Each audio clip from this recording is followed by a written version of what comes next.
Welcome to the scheduling review. Today our whole purpose is to make sure that you know the whole scheduling process, and that if you have questions you either know who to ask or where to go to find those answers. And two of the people that you can use is myself. I'm Mrs. Polly and this is Mrs. Meyer, and we make up the school counselor guidance team at the high school. And to start out, to make sure that you understand the process, what we're going to start with today is that you have three things in front of you. Okay, you have your transcript, which tells you all of the courses that you've already earned, and we have your scheduling sheet, whichever color that happens to be for you, to help you go through the scheduling process and get your requests. And you also have the curriculum guide. You can find the curriculum guide on the website as well, and we'll have some hard copies available to you in your classrooms. So the first thing we're going to look at is your curriculum guide, and again you can access this online or in the classrooms. And a few things that we want to point out to you through that curriculum guide is on page 2 or 3 you're going to find your graduation requirements. The graduation requirements vary a little bit based on your year, so please make sure you're finding your year, and there you'll notice everything that you need. When you get to be a senior, we'll look through your transcript with you to make sure that you have everything in there. However, if you're not putting in your technology and your fine arts and those other requirements when you get to your senior year, it may be really hard for you to be able to leave early or fit in college credit or some other things that you may want to do. So if you're filling this in as along the way, it will make your senior year open up a little bit more for you. So look at those graduation requirements, and then as you flip further in there, you're going to see diploma with honors. If you want to be considered in our top 10 for seniors for graduation purposes, you must have a diploma with honors.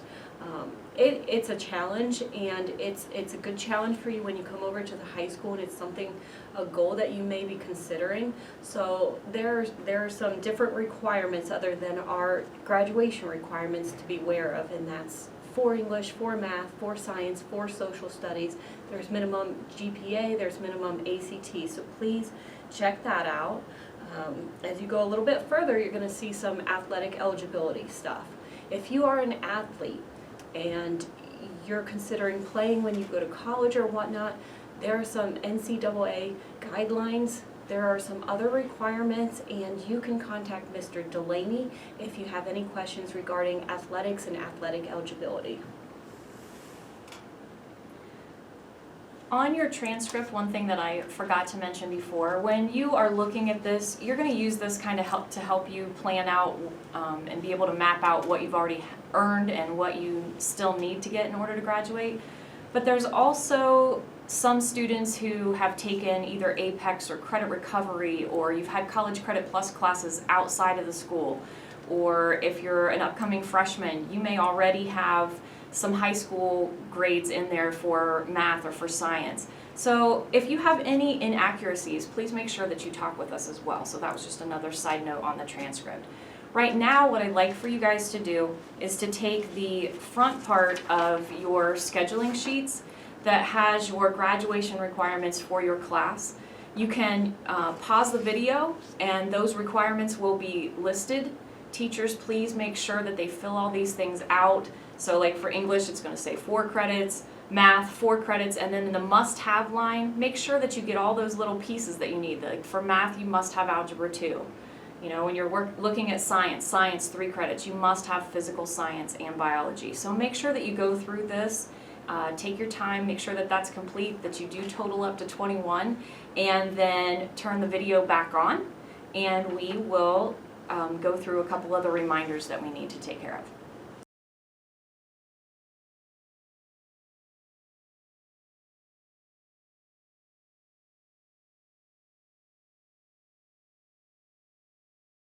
When you're filling this out and you are looking at your transcript and you see that maybe there's a class that you're struggling in, that you currently have an F in, or you failed previous year, or you failed the first semester, there is an option for you to do summer school. Summer school is a great option to get yourself caught back up, start the new year fresh. However, if you are planning on doing summer school, that's wonderful. However, you have to put in any classes that you've failed. So say you failed English 9, you're going to be a 10th grader, you would have to put English 9 and English 10 both on your schedule. If you complete it over the summer, we will take that out of your schedule. We'll give you a call and say, congratulations, what would you like to take in place of English 9? I will say when you're looking at summer school, I know coming in here in the summer does not sound like fun. However, next year, thinking of, I'm going to double up on my English, I'm going to double up on my math, it becomes an extremely difficult, frustrating year for you. So keep that in mind when you're looking at that summer school. Okay, you also need to remember that you have to have all 4 core courses scheduled. So that's your English, math, science, and social studies. And remember that we can be a little more flexible with seniors once you've met all those graduation requirements, but if you're going to any type of post-secondary education, it is really important and highly recommended that you keep up with all of the different subject areas and don't let a whole year lapse without taking one of those courses. Another thing that you have to remember is that we have 7 full periods that 7 full classes that you are scheduling. I know that we have technically 9 periods in our day, but 5, 6, and 7 go over the lunch period, so that's actually 1 class. So you're looking at making sure that when you fill this out, that you have 7 full classes so that when we come into your English classroom to input these, you don't have any empty spaces. Again, with seniors, you guys are the only ones who can leave early or come in late, and we need to make sure that you have 5 full classes. Keep in mind that CCP classes count as 2, and that if you're in the Ag Senior Capstone to do work hours, then you cannot use that towards any athletic eligibility. That's only to keep you as a full-time student. When you're filling out your schedule and you're picking 7 courses, remember that if it's a semester course, that is only for 1 semester, so you must have another class to back that up. So, instead of just putting 7 classes that you're circling, make sure you're filling up 7 full periods for the entire year. Semester, you'll need 2 semesters to make 1 full class for the year. Also remember, when you're filling these out, you may only take 1 study hall and 1 PE per semester. So you could have PE the first semester and then 1 the second semester. You can have study hall all year, but you can only take 1 of those per semester. College Credit Plus paperwork. That's just another reminder. The letter of intent to participate has to be filled out every single year. If you do not have those papers turned in by April 1st, then you cannot participate in the College Credit Plus program for the following school year. So that's something that if you still have questions, weren't able to be at the mandated meeting, there are some other options that you might be able to take care of, but you need to talk with one of us to kind of get you on the right track. Those deadlines, though, for College Credit Plus, we can't do a whole lot about. If you are taking classes that we offer here, we go through Marion Technical College. If you're already currently a student, you do not have to apply again. You just have to turn in those letter of intent papers. If you are not currently a student, you do have to do their online application by May 1st. All of that data and all of those, letter of intent papers, all the paperwork and the checklist and everything that you need is also listed on the guidance website in the Highland School's website. Go to the guidance section in the high school and click on the College Credit Plus link. And again, use us please as a reference if you're not sure about what it is you need to do, but the paperwork and everything is there if you haven't been able to stop in and get a copy in my office. So after today, after you've watched the video, you've looked through the curriculum guide, you're going to start making your choices for classes.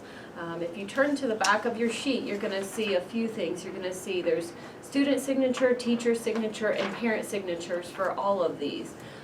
Please talk with your teachers if you're not sure if you're ready for an advanced class or as opposed to the regular classes. They can really talk with you and make good decisions with you on what classes are appropriate. For freshmen coming over to the high school, sometimes you guys want to do everything, which is fantastic. However, it's a big adjustment to come over here to the high school. So if you're looking at advanced classes, it's great if you want to challenge yourself and take all of those advanced classes, but if you know there's one area that you're not as strong in, maybe that you take as a regular class. If you are challenging yourself with all those advanced plus a foreign language, we would highly recommend you put a study hall in there, at least for your first year, until you're used to the requirements over here, the coursework, all of that type of stuff. Okay, to sum this all up, you have your transcript to look at your credits, the curriculum guide to look at the individual courses and the descriptions of those, and possibly some videos and things on the website as well. And your sheets, you'll be using your teachers, your parents, us, to help you fill this out. We will be coming into your English class or over to the middle school and helping you input those and answer any lingering questions that you may have. Before school is out, if you're in the middle school, you will receive your schedule, and if there's anything that's really out of whack or an academic reason, we can make changes before summer. With the upperclassmen, the upcoming sophomores through seniors, we will sit with anyone that did not get all of their requests and go over like what the conflict might be and help you figure out your schedule before you leave for the summer. All of this information can be found on the website. So if you lose this, or parents, you're asking your students and they don't bring this home, all of these forms can be found on the Highland High School website under the guidance tab. Over on the right-hand side, you will find the curriculum guide, scheduling sheets, all this information along with the videos. Thank you so much. Thank you.